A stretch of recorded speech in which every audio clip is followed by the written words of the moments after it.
each time. So the first Yasin, because Yasin lima quriha la Yasin, you get, and these are weak hadiths, but I did something called the Content of Character, which is a small book on prophetic invocation, prophetic akhlaq, hadiths from the Prophet. And there were some weak hadiths. It was a collection by Ali Mazru'i's father, Amin al-Mazru'i. And I liked the collection, so I translated it. And to be trustworthy, all the hadiths that he put in, I put in there. And some of them were weak. But there's an attack on weak hadiths in our time. A weak hadith is anywhere from a B- to a D-. All right? A Hasan hadith is a B to an A-. And then a Sahih hadith, I'm just using a language you can understand. An A- is like a Sahih hadith is from an A to an A+, to 100%. Mutawatir is 100%. Al-Bukhari is like 98%, 99%. Muslim and Bukhari, 99%. Sahih Muslim, 97%. So a weak hadith is not thrown out. Just like a professor doesn't throw out a paper that gets a D-. It didn't flunk. It passed. And so when the ulama say it's a weak hadith, it passed. In other words, it's something that cannot be proven to not have been said by the Prophet. The probability that he said it is far greater than the probability that he didn't say it. So it's called a hadith daief because the margin of error is greater than in a hasan or a sahih. So how did the ulama deal with that? The ulama dealt with it by saying that for fada'il al-a'mal, those actions that are virtuous, you could use a weak hadith if it was a virtuous action and it didn't relate to a hukm. In Aqidah, the opinion of the Ash'ari and the Maturidi is the hadith has to be mutawatir.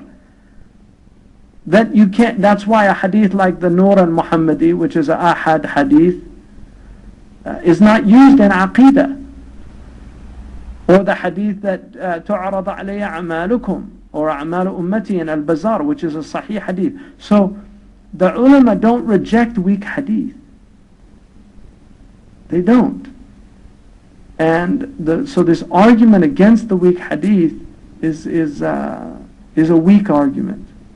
And that is why Imam al-Awza'i, who's one of the great imams of the ummah, who was as learned as the four imams in fiqh and the sciences of Islam, they said that he answered over 70,000 questions with Qala Allah or Qala Rasulullah. You know, I asked one of my Mauritanian teachers, how's that possible? He said, come in su'al yujabu bi innama al-a'malu bin niyat. He said, how many questions are answered with innama al-'amalu bin niyat? You know, so, but he was a master of dalil and hadith. He was of the opinion that Nisfu Sha'ban was ma'mul, that people should ihya al-layl is a good night. Imam Malik karihahu, like Ibn al-Hajj said in al-Madkhal.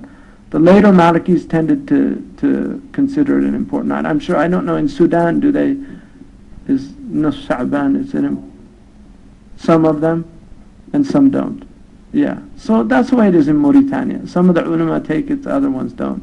So it's one of those issues. I personally, like I said, I was only, recently that I did anything on Nisf Sha'ban, but I personally benefited on Nisf Sha'ban, personally. That was my personal experience. So, but in Tareem, they do, in the first Yasin, they make the intention of spending a long life in worship. In the second Yasin, with the intention of protection from calamities. And in the third Yasin, with the intention of being in need only of Allah and freed from the need of others. So getting your debts fulfilled, all those things. So that's a practice that the Hadarima do, the ulama do, the Ba'alawi. Again, it's based on the hadith of Yasin. It's that Yasin is, you get the intention of what you read it for. So if you read it with a niyyah, then it has that blessing. I had something stolen, from me years ago. It wasn't mine. It was actually this is a true story. when you first become Muslim, it's very interesting, your hal. It's a good hal to be in. Like Imam Zayd and I kind of lament those days because it's just an amazing hal. When people, we have a guest here, Fred Wise. I don't think he's here tonight. Is Fred here?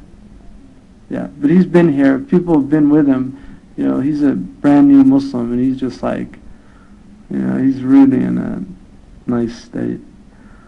But, something got stolen. I was on a train, and this thing was a really expensive, and I put it on the cargo thing. It was a stupid thing to do. But like I said yesterday, I do stupid things. So, but I put it on in the cargo compartment. So when I got to the place, this is in England, and I'd had such a hard time getting this thing. I was doing it for somebody else. So I get there, and I go in, and it's not there. I was just devastated because I had to go tell this person, and this thing was a really expensive item. So I had to go tell this person that it wasn't there. So there was a Nigerian man there, and when I got to this place, I told him what happened. I was completely devastated. I really was in a state of shock. He said, read 41 Yaseens. I guarantee you it'll come back. So I swear to God, I spent the whole night reading 41 Yasin. I really did. I just read 41 with total and utter belief in what he was telling me. The next morning, and wallahi, as Allah is my witness, the next morning I went to the train station. It was just there, right on the corner, open. Anybody could have taken it. Wallahi. So when you have that iman, even if it's like a bid'ah or it's something, it's like Allah is so generous with sincerity, if you really believe something. So now it's always better to do what the Prophet ﷺ did, no doubt. But Yasin is a great gift to this ummah from Allah. It's the heart of Quran, and Yasin has incredible efficaciousness. It really does. Mujarrab. This is what the ulama in the books they say, mujarrab. It's been tried and tested.